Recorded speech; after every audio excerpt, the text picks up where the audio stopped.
بسم اللہ الرحمن الرحیم۔ السلام علیکم ورحمۃ اللہ وبرکاتہ۔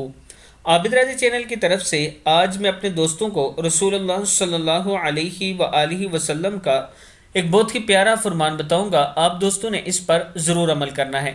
کون سا ہاتھ زیادہ افضل ہے؟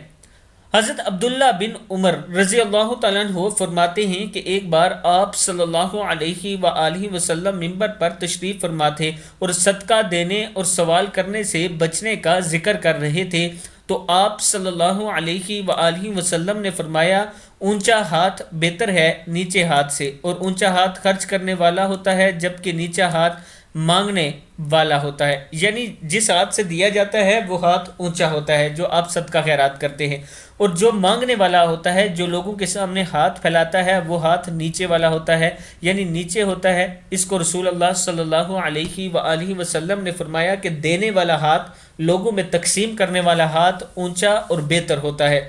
میں اپنے دوستوں سے گزارش کروں گا کہ صدقہ خیرات کرتے رہا کریں تاکہ آپ پر سے مصیبتیں اور بلائیں ٹلتی رہیں۔ السلام علیکم ورحمۃ اللہ وبرکاتہ۔